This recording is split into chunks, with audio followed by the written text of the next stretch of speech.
Thank you, Mary Beth. Hi, folks, and welcome today. Today's presentation is going to be on technology, but it's really focused on permit compliance. Both Ryan and myself will be presenting various technologies that really help you be in compliance with your state permits. My presentation, so not only am I going to be moderator, but I'm also going to be an educator today, and I'm going to teach you a little bit about learning technology. Before I get going, that's me in the right side of that image, and on the left side, that's Carl Menconi. He's one of our field advisors and part of our training network. Last week I was with Carl as well as some other trainers out in Washington State, and we took this picture while performing an NPDES construction inspection at West Seattle's CSO construction site. So if you're not familiar with combined sewer overflows, what they are is that's a system where both your sanitary sewer and your stormwater flow in the same system. And when you have a large rain event, they are designed to overflow into your neighboring water body, which is in Seattle, the Puget Sound. So what Seattle has done is they have converted their CSOs over to control facilities where they make basically a giant sophisticated tank that pumps all that discharge to their treatment facility as opposed to discharging it to the Puget Sound. In America, there's 859 active CSOs in 32 different states, and we estimate that there's about 1.2 trillion gallons of sewage, industrial waste, and stormwater runoff that enter our water bodies as a result of these combined sewer overflows. But today, it's really my focus is really that it's Carl and the fact that we get all of our content directly from the field. And in order to do that, I do actually get out in the field, and I was out there in Washington last week. So let's talk about learning technology. From our standpoint at Stormwater One, we really focus on the design, the development, and delivery of education. Specifically stormwater management education, and as a result of that, we interface with a lot of different technologies, and we obviously don't have time today to focus on all the different technologies, but just know that there's authoring technologies, which converts your training into an online environment. There's creative suites to make things look pretty. There's web technologies in order to help us with our marketing and sales perspective and distribution of it. There's also a lot of support technology. Whenever you're administering educational programs, there's also a lot of support that goes into it. You need to do your student support, and that really requires humans answering phones and answering emails, but they also have a compilation of softwares that'll do that. Today, because of time, we're really going to focus on the nuts and bolts, really that core administrative system, which is a learning management system. And this really helps us with overall administering our curriculum and managing our student populations in general. So a learning management system is a software application for the administration, documentation, tracking, reporting, and delivery of e-learning and face-to-face training programs. So if you're in the market for a learning management system, this will be very timely, because what I'm going to do is I'm going to bring you through the components of a learning management system and kind of give you some heads up as to things you should consider as you're looking at these administrative platforms. At the core of these platforms, it's really about reporting and documentation. Because this is compliance training, we want to make sure that we can adequately document who was in there and what they did, from a learning activity. So when you're looking at these systems, you really want to find systems that are going to give you a specific learner ID. You need to track the individual, and then you need to track all of their activities. When we start looking at tracking activities, we want to make sure that we're registering or documenting what computer console they came in from and what geographic area. And as a result of that, you want to look for a system that has IP address mapping as well as time date stamps. Part of these components is also a legal agreements that they may have to sign, and as a result of that, you need to be able to document where they were and when they signed it or agreed to it. Course completions, obviously you want to make sure that we're documenting when things are completed. A lot of these systems you would think they would all offer certificate numbers, but they do not. You don't want to end up finding yourself in a system that doesn't generate a certificate number for each course that you've completed. Again, this is compliance training, so we have to go right from the student ID all the way down to the course ID.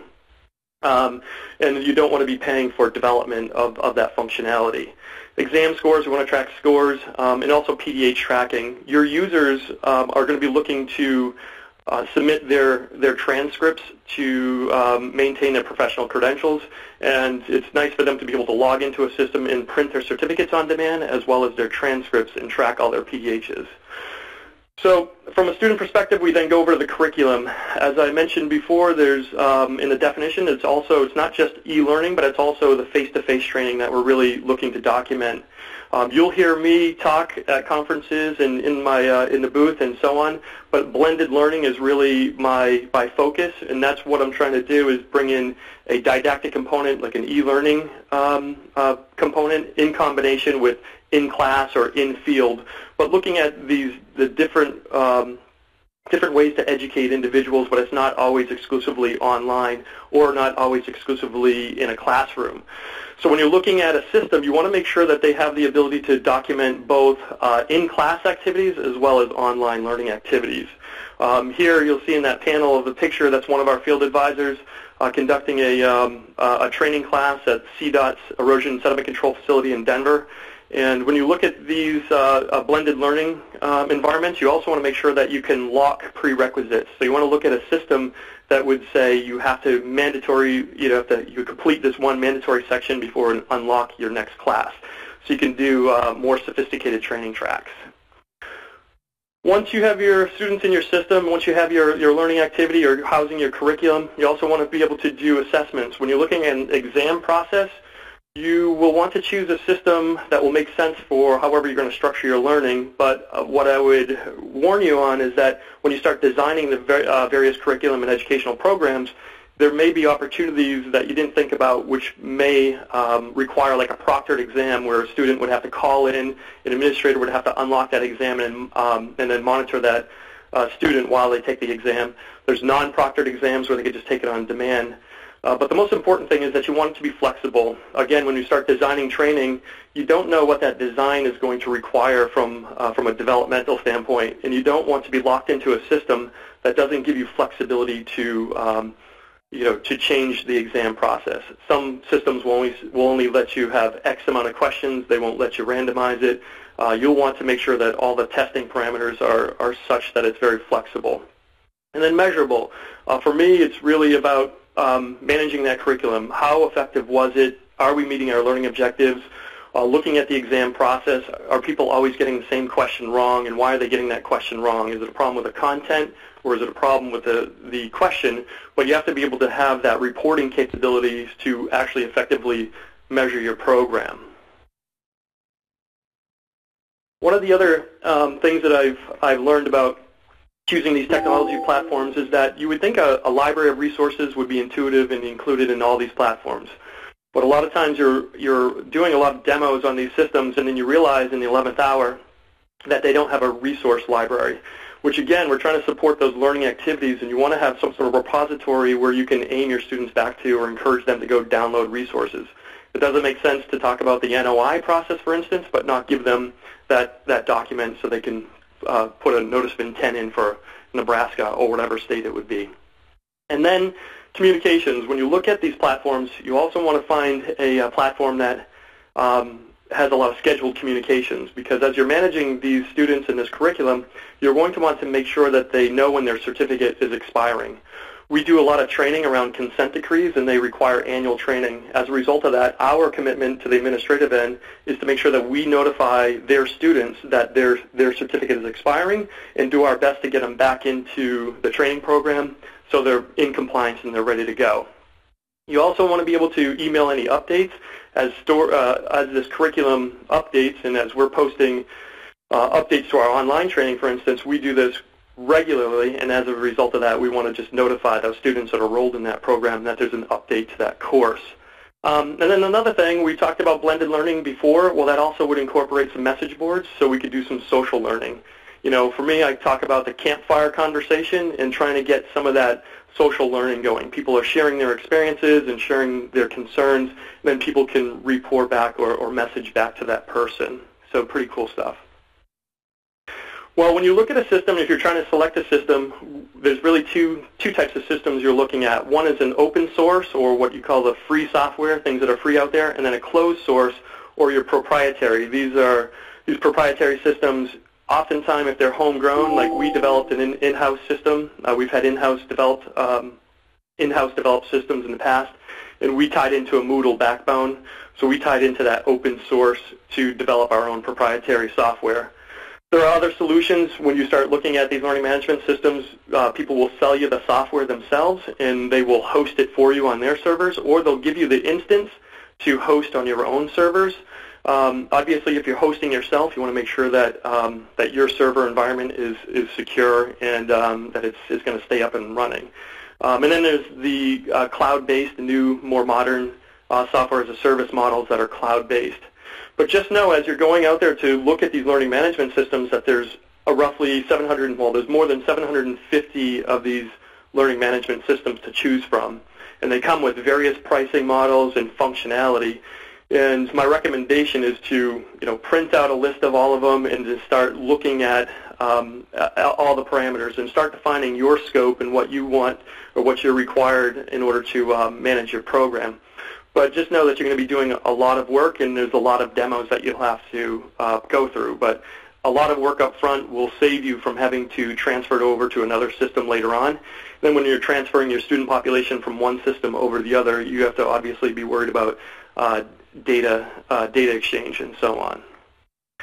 So with the learning technologies, as I mentioned at the beginning of the presentation, there's a lot of different technologies we could be talking about today. I specifically focused on the learning management system because that's really kind of that hub of operations and very critical system, especially as we're trying to document regulatory compliance.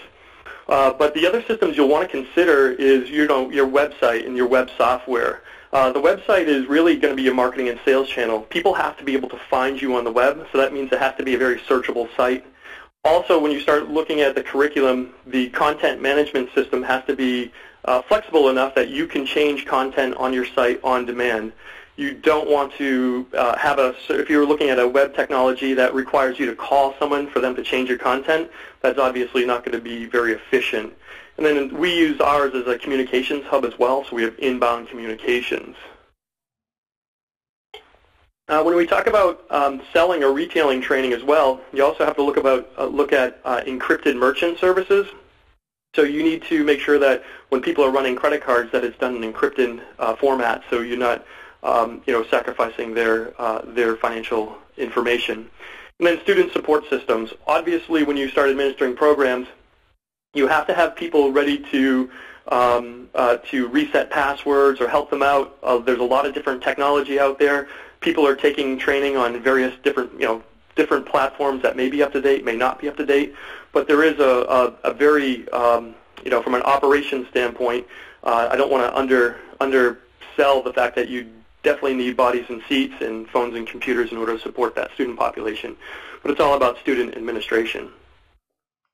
So, as I mentioned before when I showed the picture of Carl and myself out in Seattle, Stormwater One, this is about content. We want to make sure that we're generating the right content for the people who are trying to educate their stakeholders so they can be in compliance. And for us, we rely on a training network in order to do that. So we have a host of independent trainers, trainers from civil and environmental firms, nonprofit organizations, and academia that really have partnered with us to create content as well as review content to make sure that everything is going well and that it's effective. A lot of these folks also, take part in our technologies. So one of the things we do as part of this partnership is that we'll actually give them a clone of our eCampus, or what we call our learning management system. So they'll be able to administer their own training programs on a clone of our site. We also give them a web clone, so they can have a course catalog right on their website that auto-populates whenever we're entering their training into the systems. And then we give them a secure merchant gateway, and then we also give them the ability to take part of our reseller network, which would advertise their training on our reseller network, so we can hopefully get more student enrollments for them. Then we also give them an advertising opportunity where people can reach out to them directly right from our website through a messaging service. So again, the Stormwater Training Network is really a compilation of services and programs. We have their advisory program, which helps us design that curriculum. We have our in-house instructional design team that develops these e-learning products. We have full student support for administering your program and handling your students. We also give administrative access to our network if they want to do their own student support. Then we give that marketing services as well as excuse me, as well as a lead generation opportunity for them by partnering with us. But in summary, when we look at learning technologies, there are multiple technologies, and you want to make sure that they're all really flexible and very scalable. So you want to make sure that it has the flexibility to do what you want to do, so you can design the training exactly the way you want to. You want it to be scalable as well. As your student population grows, you want to make sure that that platform or those different platforms stay with you for as long as possible. Obviously, technology evolves rapidly, and you'll be changing systems soon enough, but you want to be able to stick with the same system for as long as possible. Tracking and reporting, again, because this is compliance training, you need to really make sure that the platform you do choose really documents where they came from and what they did. And then probably one of the most important things is that you want it to be easy to use. When your students get into your systems, you've got to make sure that what we call a graphic user interface, or GUI, is very easy to use, very intuitive. They know what to press, and they press it when they should. And then when you look at all these different platforms, you really want to make sure that they integrate well amongst each other and through APIs and so on. So that's my recommendation with regard to learning technology. Pretty quick.